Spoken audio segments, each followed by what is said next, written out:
Welcome to Our Next Existence by Katie and the Chorus. I'm Katie, former technology strategist turned reluctant spiritual medium, and I channel messages from the Chorus, a group of beings just beyond our sensory perceptions who are loving, expansive, and who greatly enjoy sharing their perspective of us. Join us each week as we share and discuss their ideas about humanity's existence, purpose, and future. Concepts you can draw from to accelerate your path, expand your perceptions, and ultimately step into the flow of the universe and your life.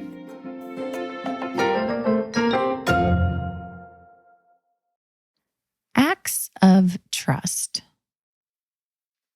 take a great deal of courage, don't they? Gumption. When the world is saying, do this or do that, or move in this direction, or don't do that, and you can tune it all out and trust your choice, it takes nerve.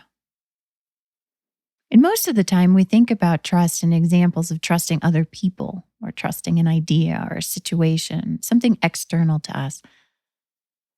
But I think the greatest acts of trust are when we are able to move through the noise in our own minds, all those voices, all that thinking, obligations, responsibilities, logic, rationales, guilt, all those things that vie for our attention and sort of want to contribute to a safe and prudent decision. And when somehow magically you can move through all that and still hear a voice, an impulse, a feeling inside of you, and you trust that sensation, that takes nerve. That takes gumption. Have you ever wondered why it's so hard to trust an inspiration? Why it can be so challenging, so noisy in your mind? We're going to talk about that today. Over the last 3 or 4 episodes, the Chorus has brought us through topics on consciousness, which is the beings that we are.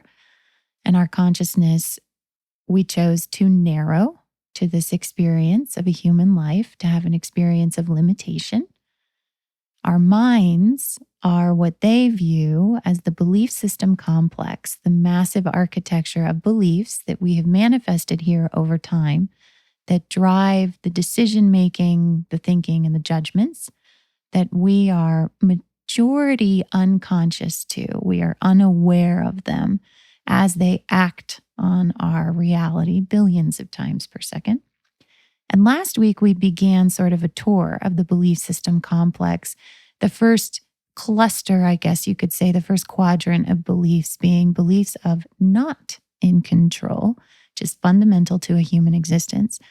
This week, we're going to continue that tour with an exploration of beliefs of trust or beliefs of not trust, which are foundational to our experiences of limitation here.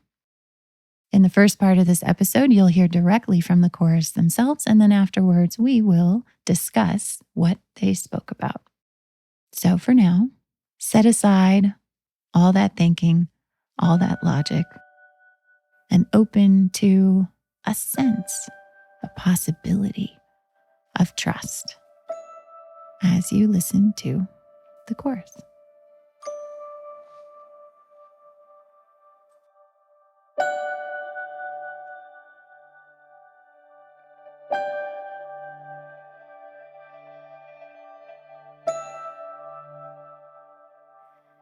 Let us continue on this topic of beliefs.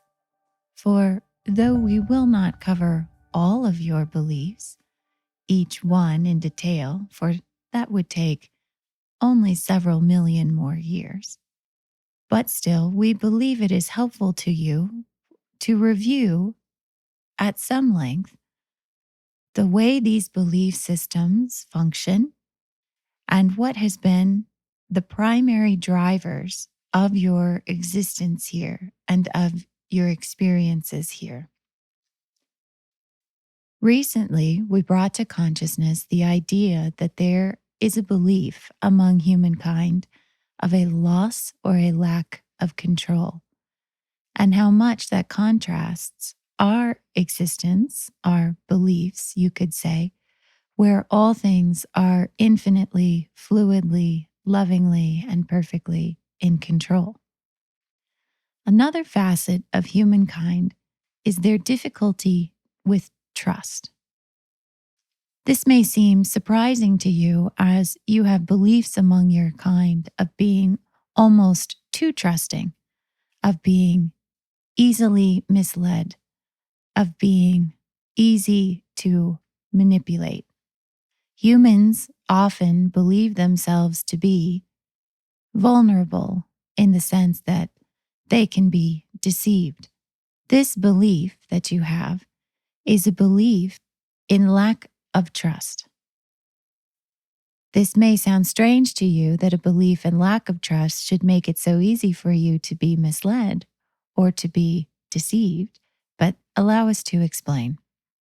In the energetic universe, all things that you believe in, all things that you focus upon, all things that you bring your attention toward, you are energizing. And that energization creates more of that thing, more of that experience. This touch, this directive power might seem very light and very subtle to a human. But that is because you are awakening to this capacity from within the game, in which things often require a sort of brute force, a sort of high impact, a sort of real exertion to make things happen, especially new and different things. Whereas where we are, soft, fluid, gentle, effortless, energetic direction is the fundamental way of things. Thus, when a human energizes their existence, it is often through strain and struggle.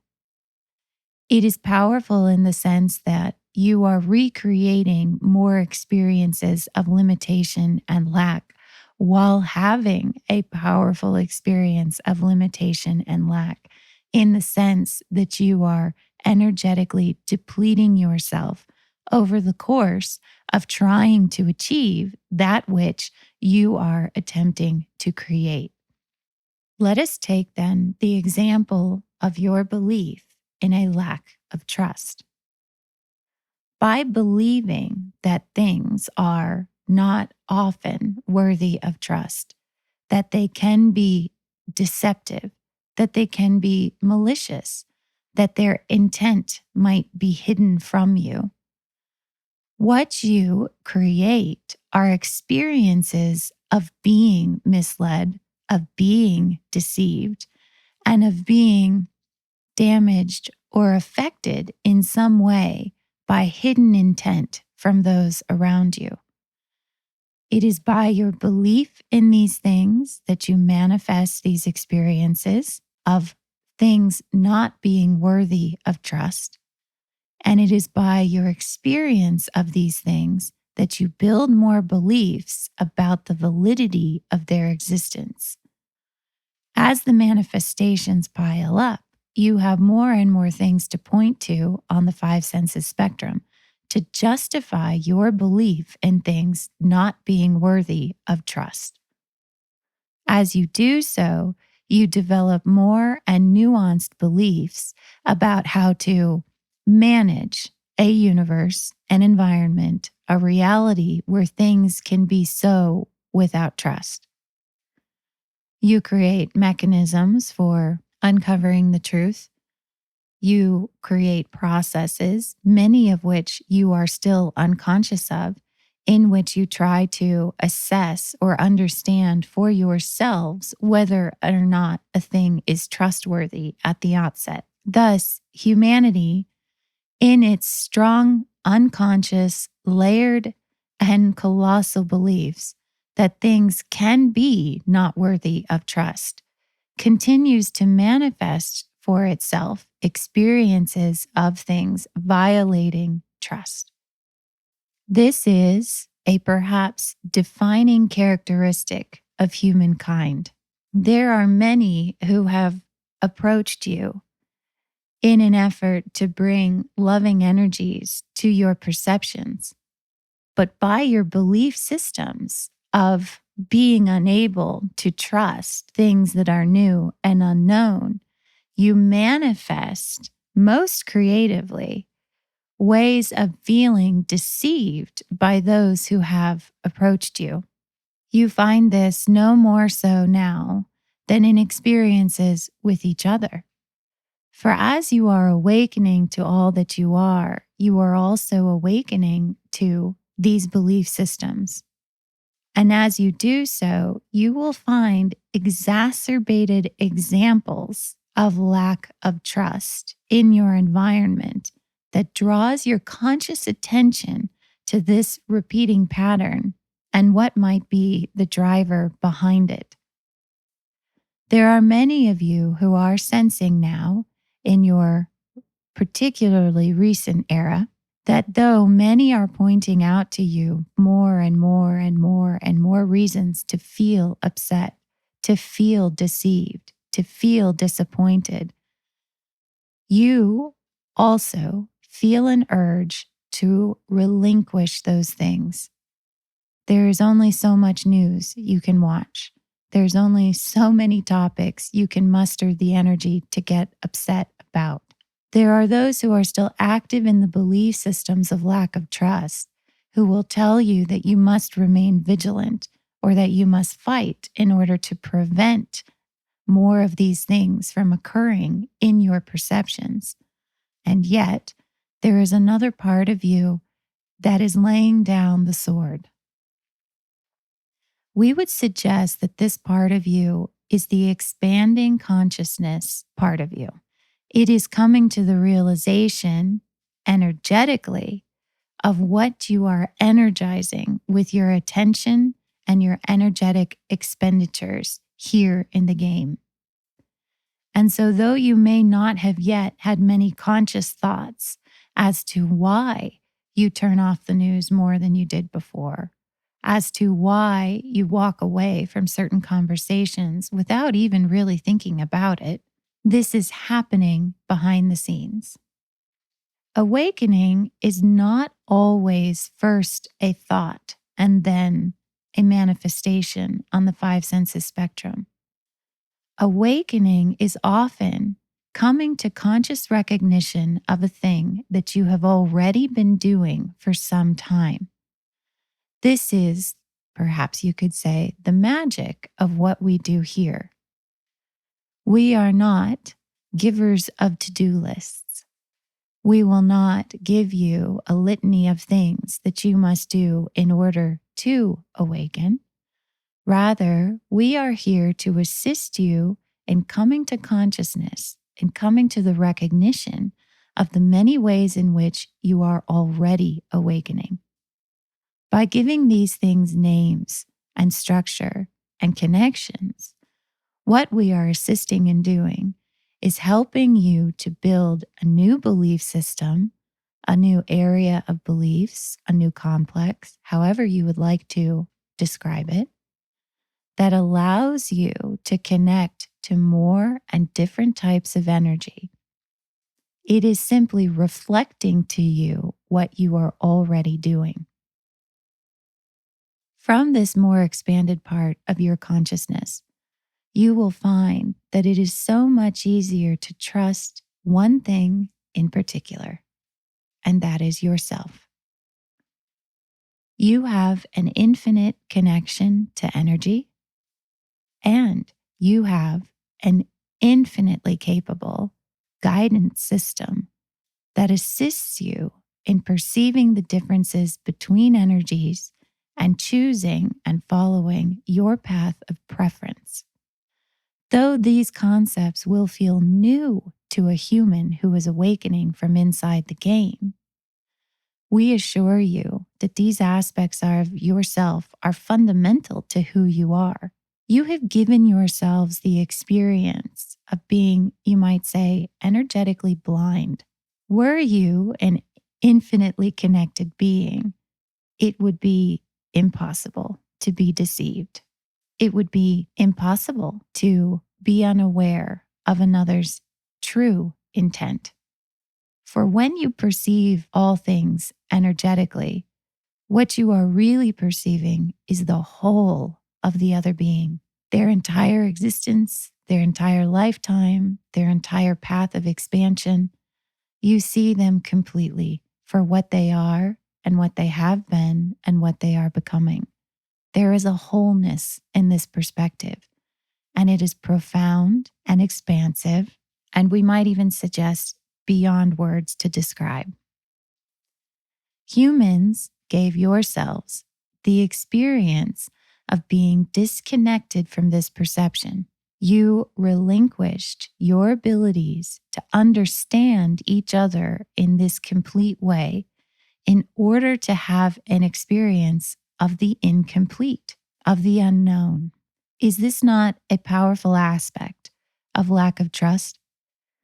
That as you move through your days, there are things that are deeply unknown, not least of which what will happen in the next moment, but also the way that others are moving and acting around you and what they are trying to achieve, what they perceive, and what they believe to be true.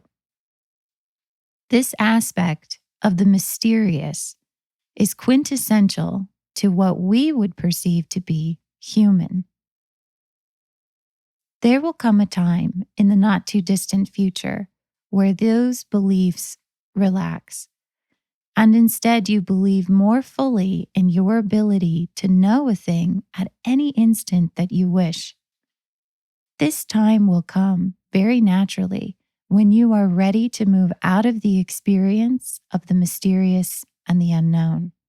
And in that moment, what you will find is a deep and pervasive trust that resides within you for all things that you feel and for all things that you desire and for all inspirations that come to you. And from that vantage point, you will begin to move into the infiniteness of the universe. We love you most infinitely, beloved ones. And we trust you infinitely. And we will be with you soon.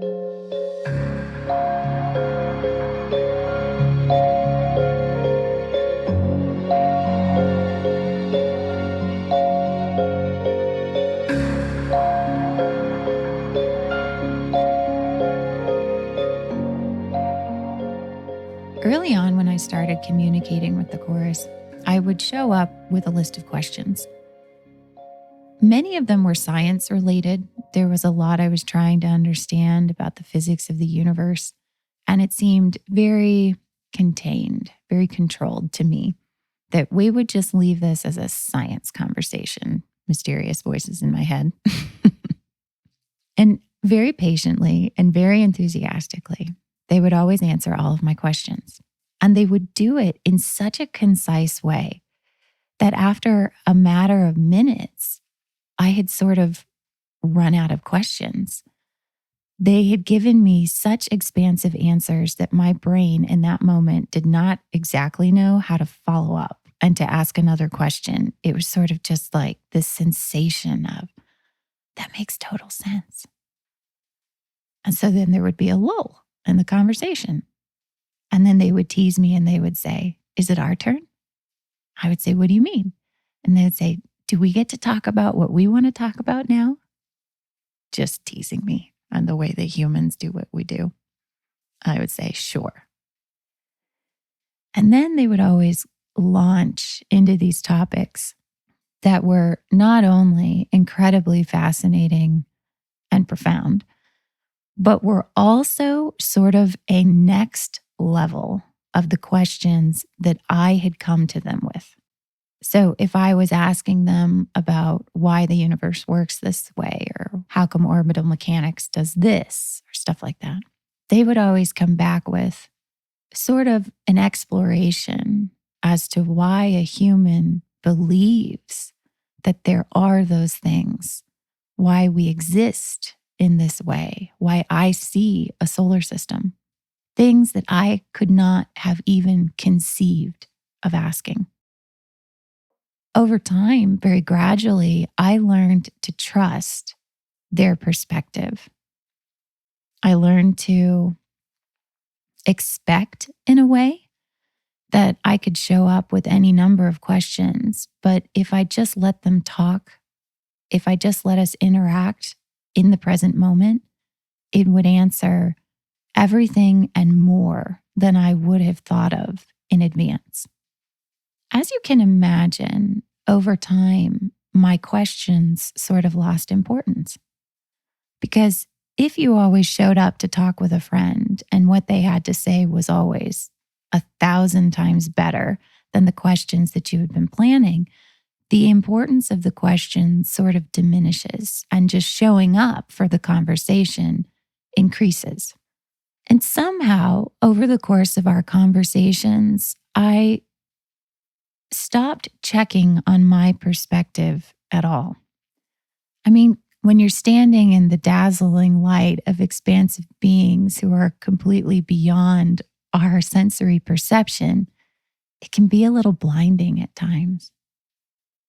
And it's easy to think that my human perspective was so limited, that I was coming from such a confined, constrained place, and that what they had to say was so much more informed and enlightened, better.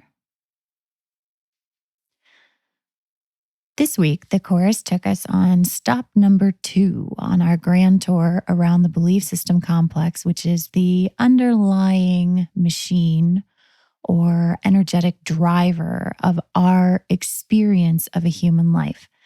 Last week, we talked about beliefs in lack or loss of control. And this week, they started talking to us about beliefs of trust. And as usual, you're probably noticing a theme here with humankind. It's not beliefs of trust, it's beliefs in lack of trust, like it is lack of control.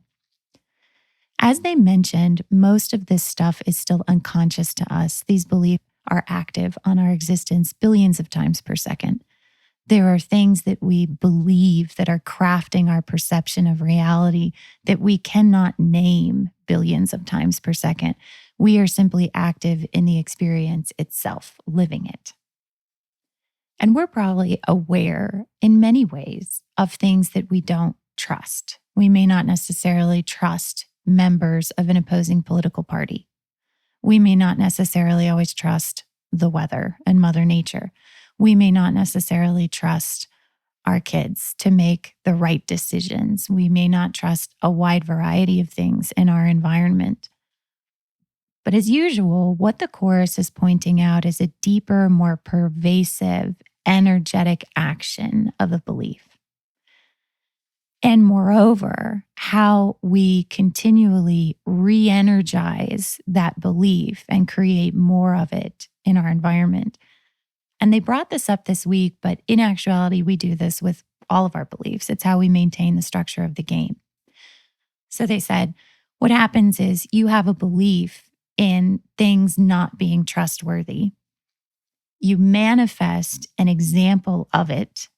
So someone violates your trust, it hails on your car, etc. So around you, these piles of examples of things not being trustworthy start to build up. And for each one of those experiences in our manifested reality, we build a new belief. This is a very powerful concept, and it actually explains a lot of how certain cycles in our perception can seem unbreakable. The chorus told me early on that this cycle, the cyclical nature of a human to believe something unconsciously, because remember, we are not conscious to most of the beliefs in our belief system complex. So we believe something unconsciously because we very purposefully chose to only perceive energy through our 5 senses, through the experience of the mind-body instrument that we have here. So at one point, we were able of perceiving all sorts of different kind of energy, and we narrowed that down. So we have belief systems that we are not conscious of. Those belief systems mold the energy into an experience. we witness that experience through our five senses. And by way of witnessing it, we build a new belief, which typically reinforces or reinstates the type of experience that we just had. The cycle goes belief system, manifestation, manifestation, back to belief, belief to manifestation, manifestation, back to belief. This cycle you could view as being sort of a fundamental part of just existence. But according to the perspective of the chorus, this is actually an aspect of the way humans function.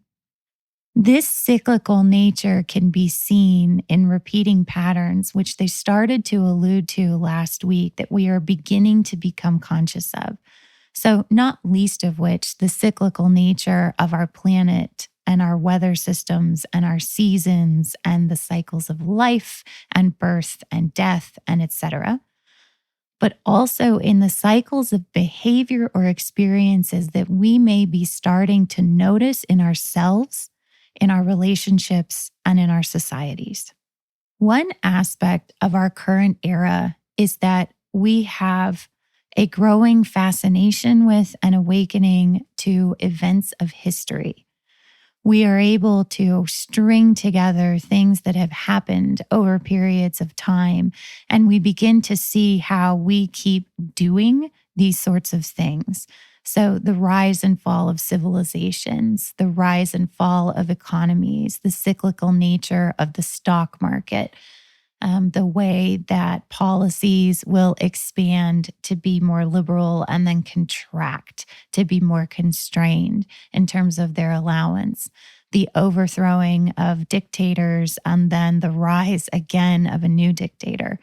There are cyclical aspects to the way humans exist. And in fact, the chorus points out that these cyclical aspects were understood by others who were off our game and were reflected to us and to some enlightened people who were able to receive those teachings, and that this aspect is reflected in the concepts that we have of the karmic wheel. So this idea that it just keeps churning and around and around and around we go. Now, the fact that most humans view the karmic wheel as inescapable is quintessentially human. Because if you give a human an expansive perspective, we will filter it through our belief systems of limitation. And from that most expansive energy, we will perceive something about it that is limiting. For humanity, it's a little bit 2 steps forward, 1 step back, 2 steps forward, 1 step back, in that we receive an expansive perspective, but the more we ponder it or the more we try to apply it to our lives, essentially the more we mold it into a manifestation of our reality, the more the rules of our belief systems apply to that energy and affect it, essentially, transform it into something that is slightly more limiting. You can see evidence of this in terms of great epiphanies or realizations that maybe you have had in your life, or maybe you have witnessed happen in other people, where when the thought comes through at first, it feels, whoa, like I get it. Like just blasts everything out of the water, feels like it lifts you to a new level. It's a major understanding. Things in your life feel more clear. And then as time passes and you continue to reflect on that epiphany, or as you continue to talk about it, or as you continue to evaluate what it means, the sensation loses a little bit of its luster, a little bit of its power. So the concept itself may feel evolved. The concept may feel like it got more detailed, more fully explained, right? The mental belief systems that you have built about that clarity, about that epiphany, have expanded.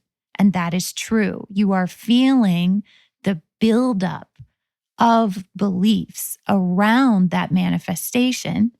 And then on the flip side, the feeling of that epiphany, that massive, expansive, powerful sensation also evolves and becomes slightly less, slightly diminished, slightly less impactful than the moment it arrived into your perception. The Course alluded to sort of this cycle in terms of their suggestion about trust and these beliefs of lack of trust. And they were saying someone could show up in your perception sort of outside the bounds of these belief systems, not currently, because currently we're not, or recently, up until recently, we have not really been allowing ourselves to perceive much that is not wholly on the frequency of our game. But in times past, many millennia ago, we did in some ways allow for those exceptional experiences to come through. And so we allowed ourselves to perceive beings that were not completely of our belief system complex. And in so doing, those beings very naturally reflected back to us more of what we were and believed. One of them being, hey, you guys are cyclical. You create belief systems in a cycle. You are kind of creating, embodying a cycle. And a human hearing those comments, I guess you could say, about trust and about our beliefs would very naturally transform that experience through the belief system and would find something to not trust about that being and about that perspective. Similar to how we maintain the boundaries of the game by believing things are out of our control. And so then we continually create experiences that are out of our control. We also do this with trust in the sense that we could perceive something that is infinitely trustworthy.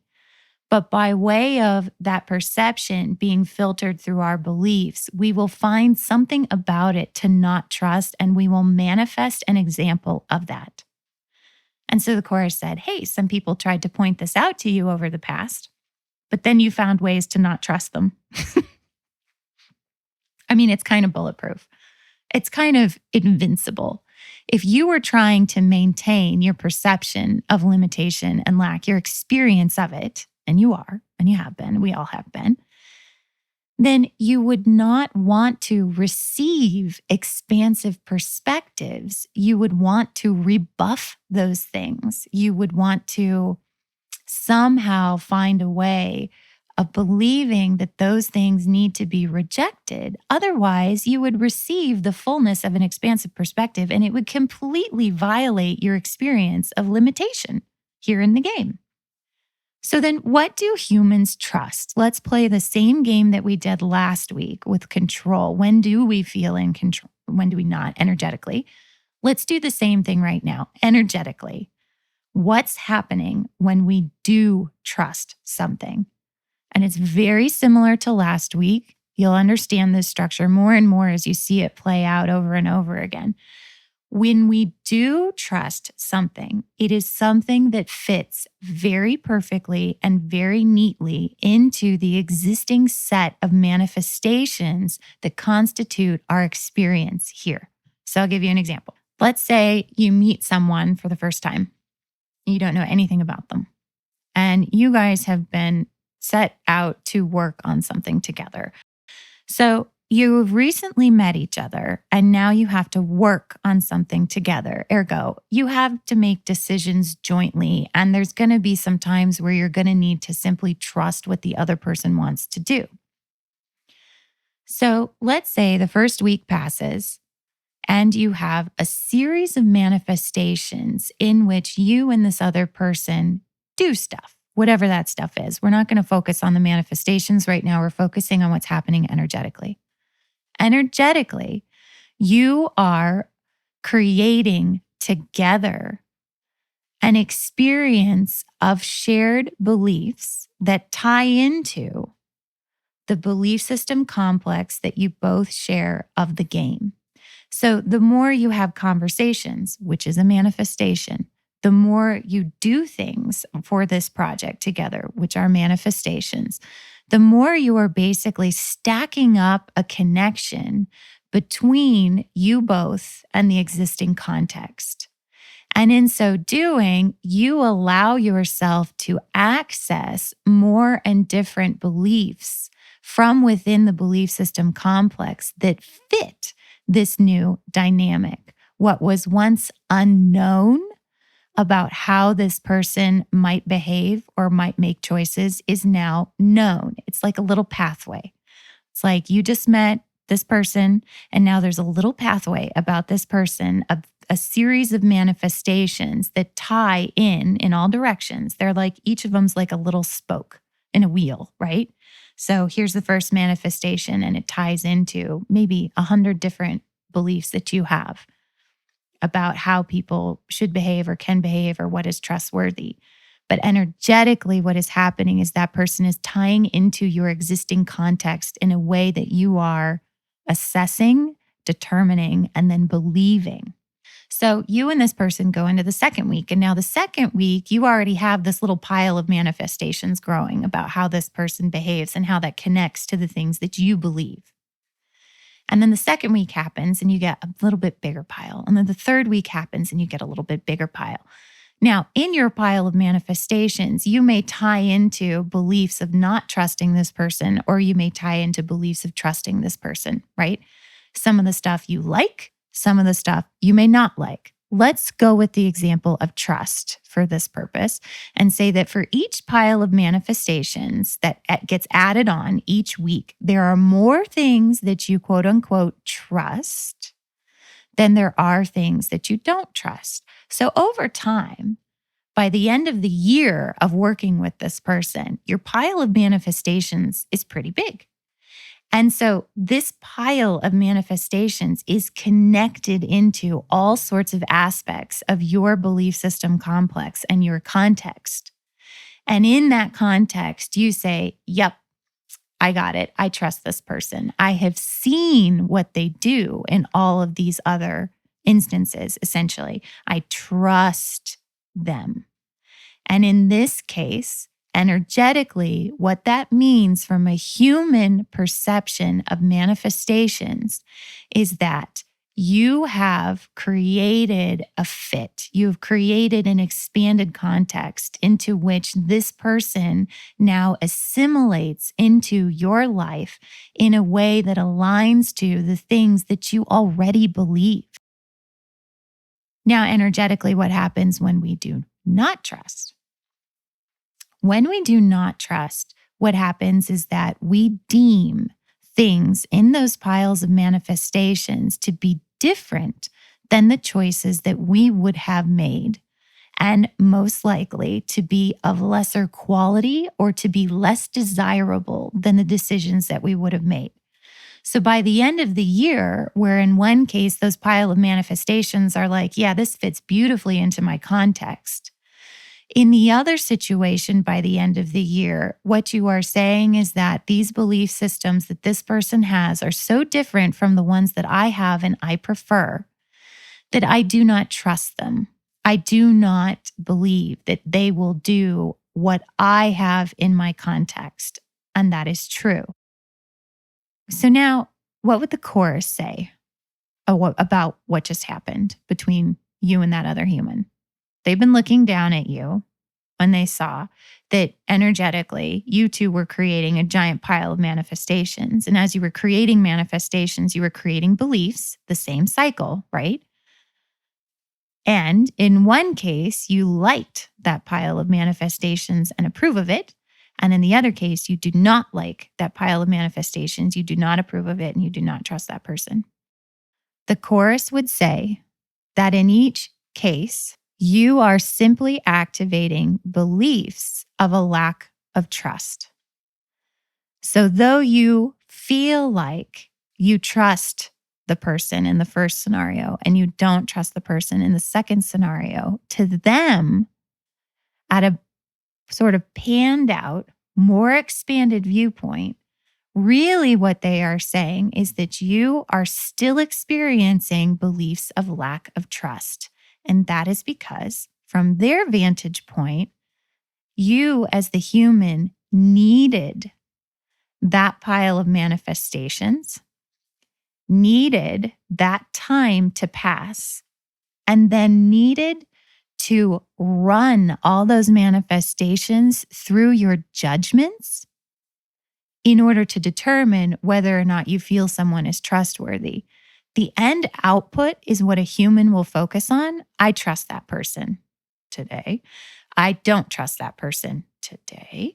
But a chorus member will look at that and say, this whole process that you went through, this whole passage of time, this whole piling of manifestations, this whole judging whether or not those manifestations are trustworthy or not, that whole thing is driven by unconscious beliefs that a human has in things being fundamentally untrustworthy.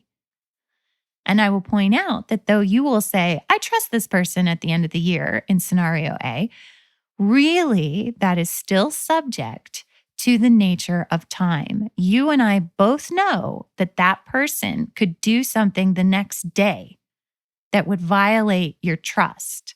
That judgment of I trust this person is not made in perpetuity. It's not a forever judgment. They could still do something the next day that seems out of character, perhaps, because you've built beliefs about what their character is, but that in your recognition of the fact that someone could violate your trust tomorrow, however low probability that seems, is a conscious recognition by you starting to understand that we have fundamental unconscious beliefs in the nature of things being untrustworthy. To a member of the chorus, there is no need to create that pile of manifestations, to go through the passage of time, and to evaluate whether that pile of manifestations is trustworthy or not. They simply would have trusted that situation and that person from the get-go, from the instant they arrived, wholly and completely. Life or death kind of trust, complete in a way that we barely understand because there's so much about our experience here that is very intentionally and very purposely incomplete.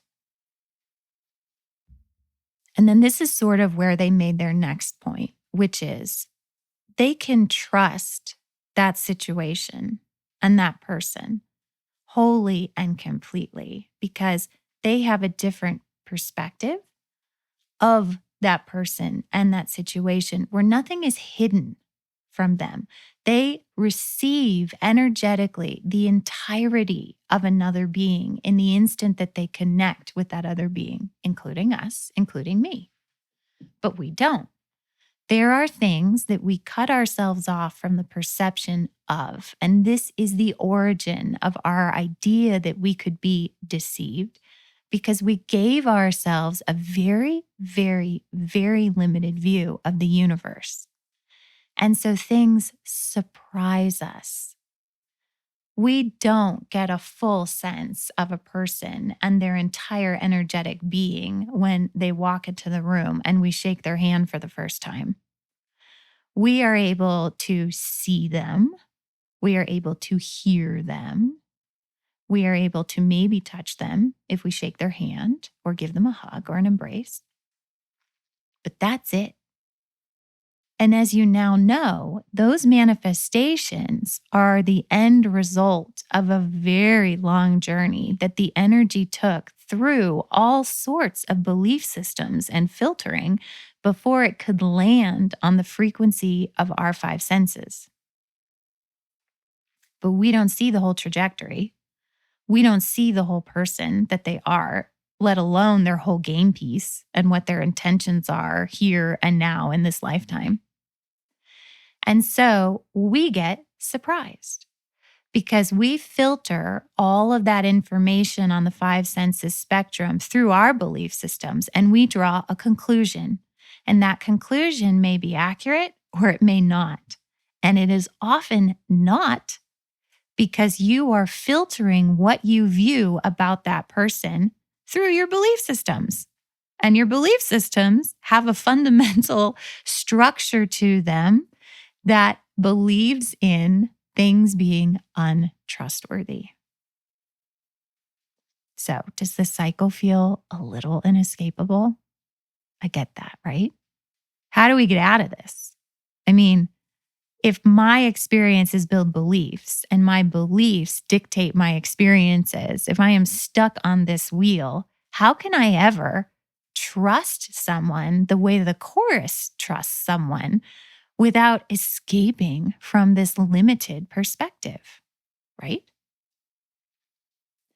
And this is where at the end of the message, the chorus said, hey, we are not givers of to do lists. We are not going to give you a litany of things that you need to now go practice or remember to do in your day in order to be more trusting, because they are a little hands off of our belief system complex in the sense that they don't see anything wrong with it. They don't think we need to escape it. They don't think we need to change what we are now that we are becoming conscious of the fact that we do this. Rather, they said something else, which is much more powerful, which is you can trust yourself.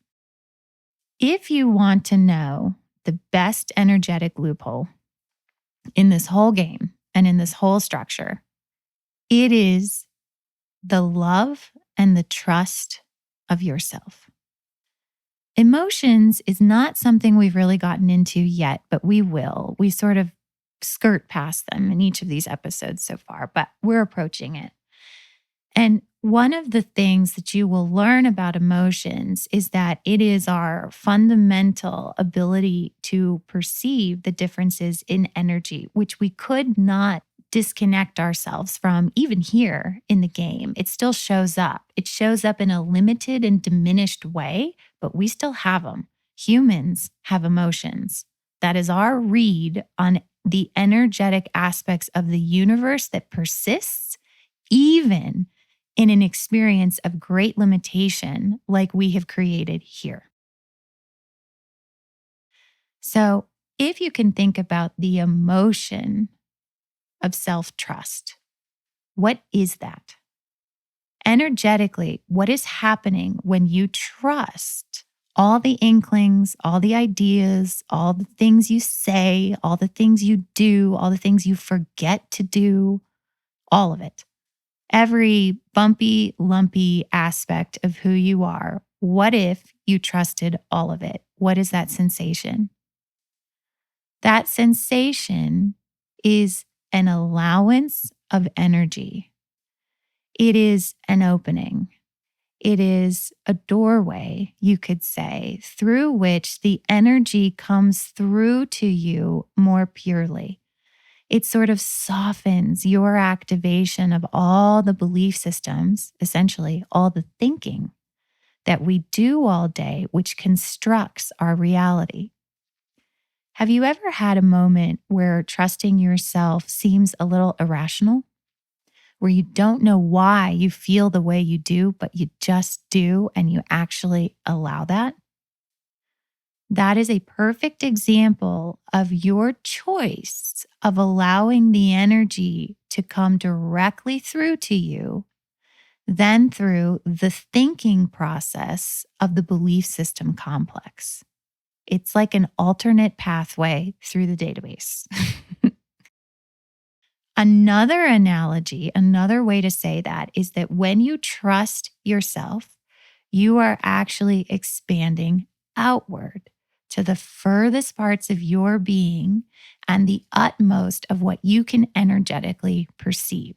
And from that position, you are able to receive the energy more purely because you are sort of expanded beyond the belief system complex. And so the furthest part of you is sort of catching the pureness of the energy before it's been filtered by the beliefs.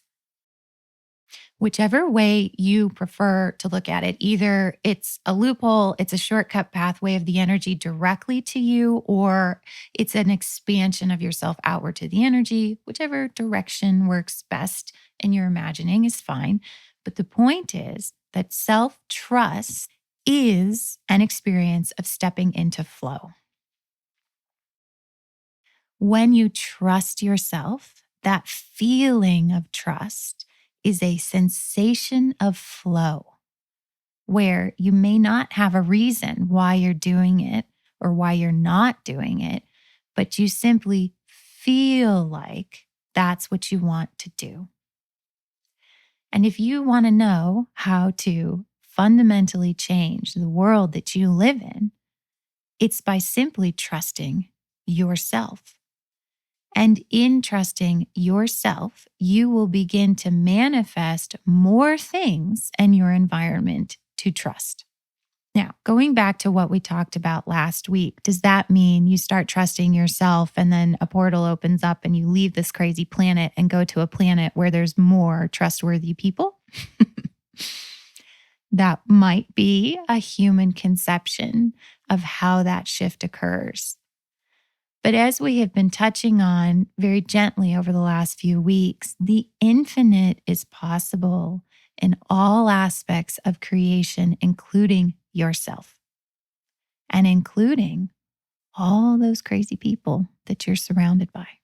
And so, as you begin to trust yourself and bring the light of your consciousness to this process, to this experience of choosing flow every now and then. You don't even have to do it 100% of the time. You could just do it like occasionally, and it's transformative.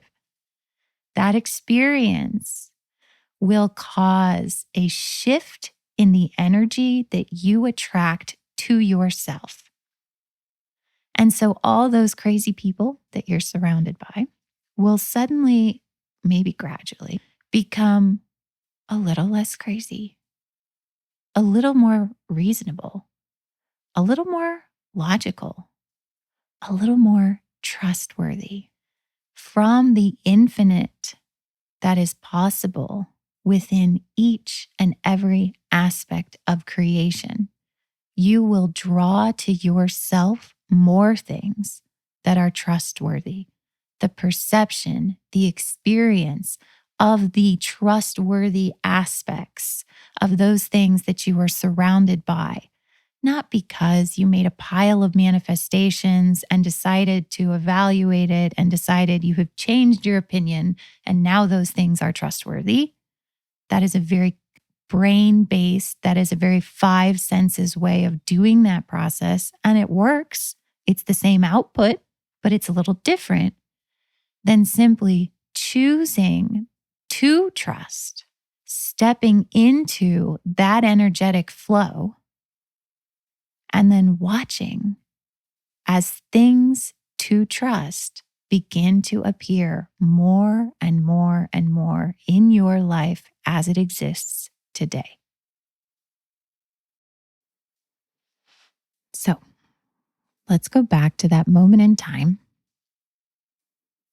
when I had been channeling the chorus for a while, and I started to write down questions again and then had a thought. You know, they always say stuff that's better than the questions that I think to ask. And I put my pen down and I didn't write questions that night. And I went and I talked to them when we had a grand conversation the way we did. And I thought it went pretty great.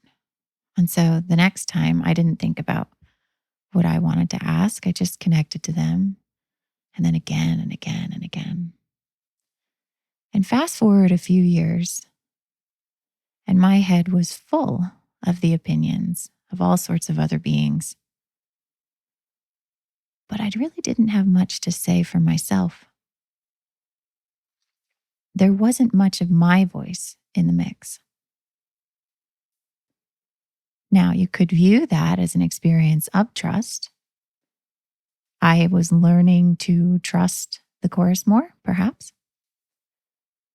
But was there also an aspect of lack of trust? That gradually I had learned that I trusted my perspective less and less and less.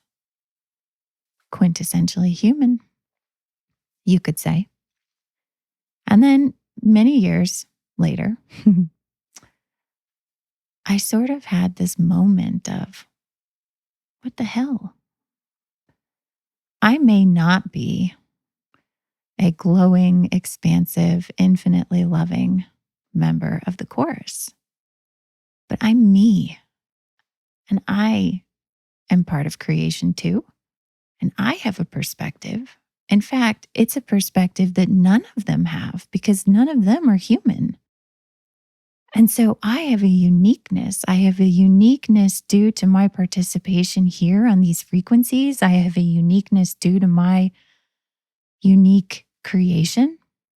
And in that moment, I learned to trust myself again. I learned to trust my sense of self. Maybe not necessarily specific things that I think or do. I don't trust specific actions. Namely, it's a little bit broader than that. It's a trust of my own existence. It's a trust that I have worth simply by being me. I didn't judge whether or not my questions were right in that moment. I didn't calculate any of the manifestations that had happened in the course of my channeling. I simply trusted myself and I stepped into the flow of what I am. And so this would be maybe my word of advice, I guess. We hear a lot from the chorus, but you're going to get an extra 2 cents from me. If we are all standing on the cusp of rediscovering or expanding into the infinite, you're going to meet a lot of beings and a lot of different perspectives, a lot of varying opinions, a lot more of the infinite. And so you could stand in front of the most dazzling beings. Maybe they seem more powerful. Maybe they flit in and out of time. Maybe you can see them on wavelengths of light and they seem really beautiful. Who knows? Anyways, they seem really sparkly and so much better than a human. But then I want you to remember this, that Katie said that one day on the podcast. Bullshit. They're not better than you. They're not better. There is no better. There is no worse. That's a belief system. And that belief system is trying to calculate where to put your trust. Do you trust them because they're more powerful? Do you trust something else? Do you trust fate? Do you trust karma? And all of that is driven by beliefs and lack of trust, most especially manifested in our lack of trust of ourselves. Infinite creation is full of infinite variety, not infinite hierarchy. You are as worthy of love and trust as any other being in creation. I know it's not popular to say these days, but I think humanity is doing pretty great. I think you could stand in front of any dazzling being toe to toe. I think our experience here is more powerful than any of us yet understand. I believe that our choice of contrast has assisted, has benefited, has expanded all of us and many more than we know. And I trust you. I trust humans. I trust our species. And most days, I trust myself.